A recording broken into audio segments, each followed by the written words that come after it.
What's up, everybody? Welcome back to the Flammable Archives. I apologize if my voice is a little bit weird. I've been trying to recover from a sickness that I've had for about a week now. I lost my voice over the weekend, and yeah, it was bad. I could barely talk. But I'm mostly over that now, and today we're going to be reviewing The Force Awakens, since today, December 18th, is the 10-year anniversary of Force Awakens, and I thought I'd rewatch it and just see if it holds up at all. Is it better than I remember? Is it worse than I remember? You know, where did it stand now in 2025? So we're gonna be talking about that. We're gonna be talking about the movie's flaws, the good things that are in it, just all of that. So let's dive right in. Let's go.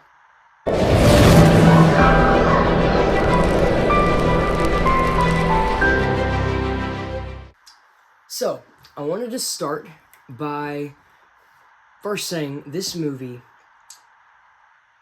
has so much wasted potential. I mean, looking back on it, right? I mean, this movie set up so much that could have been told in a fantastic finale. But the sequels to the sequel were very underwhelming. No, very underwhelming is an understatement. They were absolute trash. But this one had potential. It could have been great. The whole trilogy probably would have been better if J.J. Abrams had just stuck with directing all three instead of letting Rian Johnson come in and ruin it, and then him trying to pick up the pieces in Rise of Skywalker and try to put it back together. It was a mess all the way around, but here we are. Okay, it's what we got. It's bad, we know. But let's trash on it some more, shall we? So, let's start by talking about the unanswered questions of this movie, right? And there are many. Hopefully, though, the next movie will answer these questions, right? The next movie answers these questions, right? Right? Question number 1. Who's the old hermit guy at the beginning of the movie that has the map to Luke Skywalker, apparently? Who is that guy? Where did he come from? Kylo Ren apparently knows who he is. But we know nothing about this guy. Where are Rey's parents? Who are Rey's parents? Now, who Rey's parents are kind of gets answered in Rise of Skywalker. Kind of, you know, that Rey's parents are somehow related to Palpatine. This movie is so dumb. Where did the First Order come from? The little beginning yellow letter scroll, we don't find out. We just know that the First Order rose from the ashes of the Empire. That's about it. That's all we're told. That's all we know. I honestly can't tell you. I mean, I can, because I've done a little bit of deeper research, but the point is that in this movie, it doesn't tell you. You never find out. In fact, from the sequels, you never find out who the First Order is. To find that out, you have to go find a video on YouTube, or you have to go, read a book. One of the Disney books. Now, I'm not against reading books. There's a whole other side of my channel that's dedicated to books, but Disney books aren't as good as Legends books, let's just be honest. So, why isn't the Republic facing the threats of the First Order? Did they just write it off as not actually a real threat? I mean, why? I mean, you'd think that they would trust. I mean, if Princess Leia had some suspicion about the First Order, you'd think that they'd trust Leia as she led them through the entirety of the rebellion. But, who cares about legacy characters, right? Okay, why isn't the Republic facing the threat of the First Order? What is the state of galactic politics? Where are we at, right? Like, what is there growing distrust across the galaxy of the Republic? Because you kind of see that in General Hux's speech that, that they've been spewing lies. So, like, okay, well, what are these Republic lies? Are there actual Republic lies? What's going on? This movie gives you nothing. No context. You have no clue what is going on. This movie takes place, I don't know how many years after the end of Return of the Jedi. But you need to set up the stakes. You can't just throw people in the middle of something and hope that they're going to be able to figure it out. Like, this isn't... Star Wars needs to be thoughtful, right? Like, the characters need to mean something, yes, and you need to be attached to the characters, but you have to be attached to the characters, you have to understand the conflict that's going on. You have to care for the setting that they're in, right? Like, you understand, you care about Anakin and Padme and Obi-Wan because of all that dynamic, because you know that Anakin is forbidden to love Padme, right? Because he's a Jedi. They can't love, they can't get married. So the world building helps affect how you see and care about the characters, and you have no reason to care about the characters of this movie. There's no world building, there's no setting, there's no stakes, except at the end, they give you there's the Death Star, not 2.0 because there was a Death Star 2, but a Death Star 3.0 thing on steroids, a planet that's a planet killer. We see this. We know those are the stakes, but okay, let's just jump into the movie itself. In the beginning of the movie, Poe hands... So after the old man gives Poe the map, when the First Order attacks, Poe hands the map to BB-8, and he's like, hey, buddy, this thing is safer with you than it is with me. My question is, wouldn't Poe know that Jakku is a planet full of scavengers who would hunt BB-8 for parts? No, BB-8 isn't safe. He's not safe. And the map isn't safer with him than it would be with Poe. At least Poe has a chance to escape. Eventually. BB-8 does too, but BB-8 is more helpless if he comes up against an attacker, right? If he's out in the desert and somebody tries to take him, all they gotta do is slap a restraining bolt on him, and that's it. He's over. Poe is a human. He can fight. He can try to withstand, an escape. So there's more of a chance of the map surviving if Poe just kept it. Now, the movie would make you think that, everything was fine with BB-8, but BB-8 almost got caught once. There were several times that BB-8 almost got caught, right? You see that several times in the movie. And here's the thing. Kylo Ren's introduction is intimidating, right? He walks out of there, stops a bullet, and the dialogue of the old man really sets this guy up as, okay, something far worse has happened to this guy. This is bad. This is really, really bad. But here's the thing.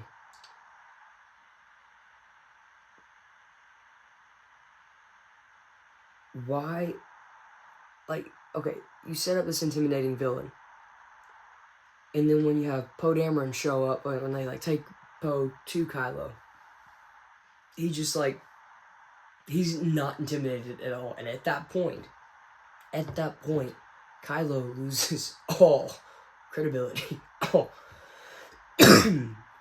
At that point, Kylo loses all credibility, all of it. You don't respect him anymore. Because he's just...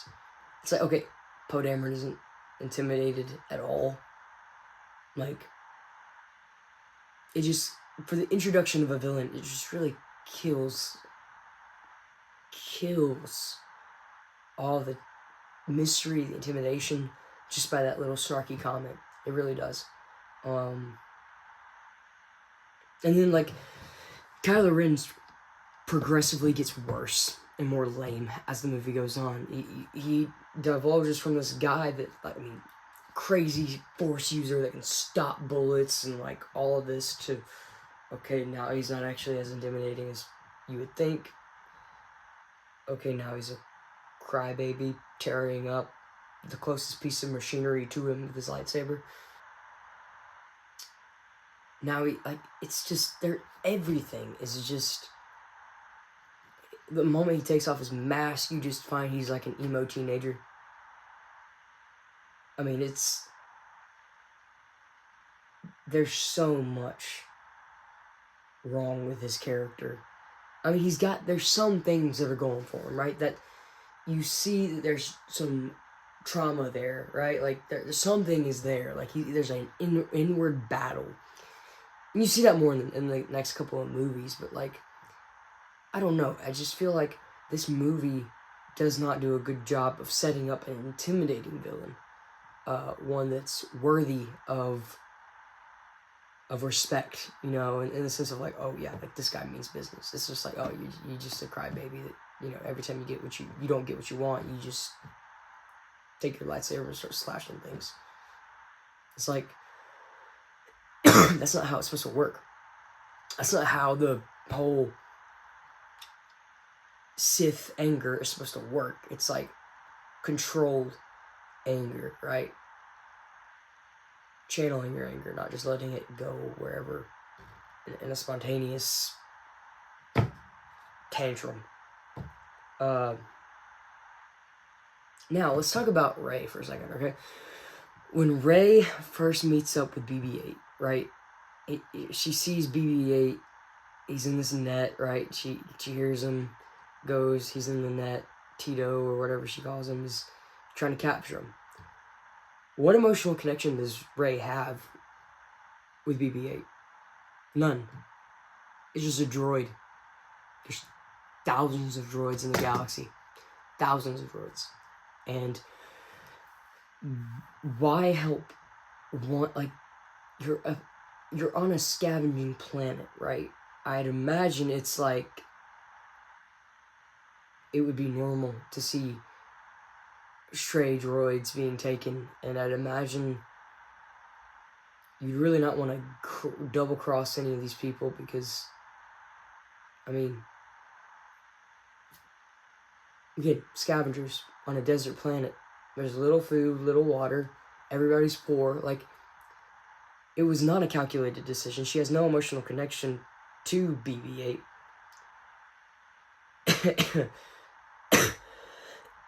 And I mean, it'd be better off, she'd be better off selling him for parts, right? That dude that she goes to for the food, like, he offered her 60 portions for the droid. Like, you're on a desert planet. You don't know when your next meal is going to be, unless, I mean, take them. Take those portions. I don't know. Like, I don't see why, in her scenario, not knowing that everything else is about to take place, that she's about to get involved with the Resistance, not knowing she's about to go off on this adventure, why is she so willing to help this droid when she has no emotional connection to the droid? In a galaxy where droids aren't exactly, like, some people respect their droids and keep them as practically metal pets. But but why does she feel the need to save BB-8? Like, there's no reason for her to do this. Also, when she saves BB-8, the first thing she does is, like, buzz off. Go to the town. The town's that way. You're going to send him to the town where there's going to be other scavengers that could take him? Like, why did you even save him in the first place? Why did you even save him in the first place? It doesn't make any sense to me. I mean, it really doesn't. Also, like, name one flaw. Name one flaw Rey has.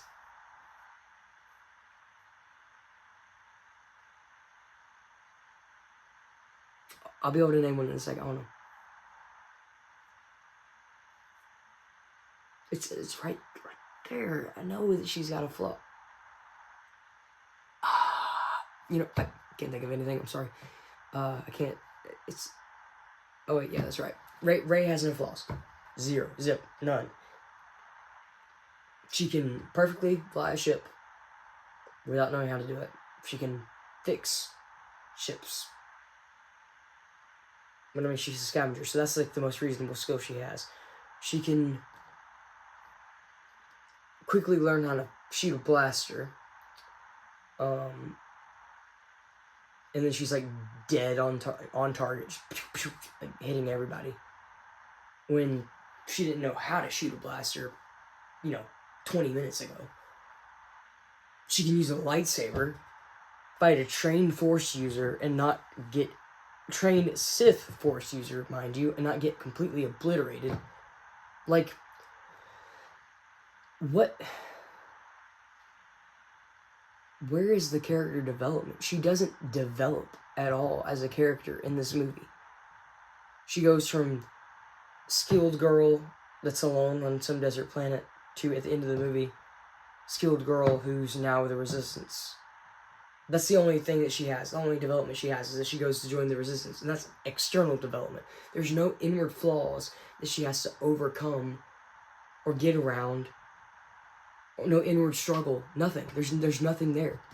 I mean, if y'all can think of something, please name it in the comments, but I cannot think of any flaw that she shows. But the men in this movie, they all have flaws. Finn, fumbling idiot for most of the movie. A liar. A coward.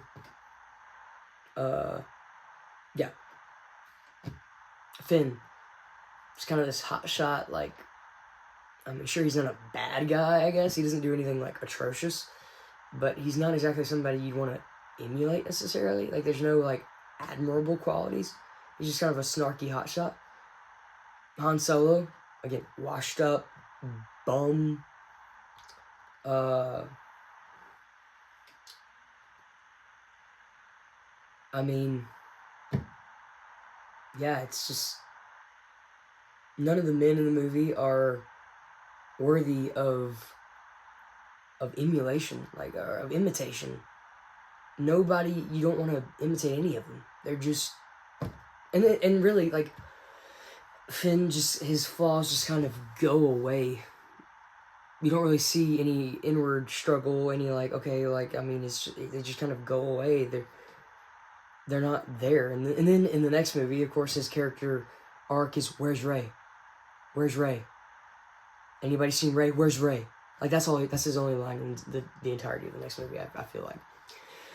And so, I don't know, there's not really a whole lot of character development with Finn. There's not really a whole lot of character development with Poe. With Han, there's maybe a little bit more, because he finally comes back to the Resistance and everything. But yeah, it's just like all the masculine characters, there's nobody to imitate. And really, how can a girl feel like she can relate to Rey or any of these female characters that really can do no wrong and have no flaws? Characters without flaws that can do no wrong aren't relatable. You can't see yourself as that character. And as somebody who's deeply flawed in a lot of ways, I can't relate to somebody who's not flawed. I can't relate to somebody who's not flawed. So, I mean, there's no reason to care about this character because she has no flaws. She has no obstacles, that being personal flaws, to get around or grow from. So I have no reason to care about her journey. I have no reason to care about where she goes, what she does. So that's just kind of a broad overview of the characters, right? And then even like individual scenes like Finn's plot armor in the Rathtar scene, or like these Rathars are like just tearing people apart, right? Just eating people, and then like one grabs Finn and like just drags him through the hallways for the rest of the scene until they save him. It's like that thing would have eaten him if he was any of the other like Death Gang guys or something. And so yeah, it's just, I don't know. This film has major flaws on so many levels, and like at the time, right, when this movie was first kind of coming out, and, you know, we didn't have the Last Jedi, the Rise of Skywalker, there was some hope. Like, oh, maybe this movie will be good. Or maybe the rest of the sequels will be good. Like, this movie does have some flaws, but maybe it'll kind of improve upon itself. Like, let's see what Disney has. And then The Last Jedi came, and it was like, yeah, this is bad. Don't, just stop, Disney. Just stop. And then Rise of Skywalker, and it's like, what in the world is this convoluted mess? And then now Disney Star Wars has just kind of been throwing out, like, mid to bad shows. Mandalorian is an exception. That was season 1 and 2 was good. Season 3, eh. Season 2.5, Book of Boba Fett, mid, in my opinion. Skeleton Crew, decent. Acolyte, pure, steaming, hot pile of garbage that is in a dumpster that is on fire. Acolyte was bad. Understatement, I know. But yeah, it's just Disney Star Wars hasn't been that good. And this was kind of the beginnings of it, so I don't think it holds up that much, right? Like, I mean, it doesn't hold up. It's not. I don't look back on it in fondness, like, oh man, this was such a great movie, such a nostalgic film. I mean, it has its flaws, but it's nostalgic. I just look back on it, I'm like, man, this is the beginnings of the death of Star Wars, when Disney just decided, oh, we're gonna kill legacy characters, we're gonna do our own thing with our own character. It was pretty bad. Pretty bad. That's about all I can say. So, happy 10-year anniversary, Force Awakens, I guess.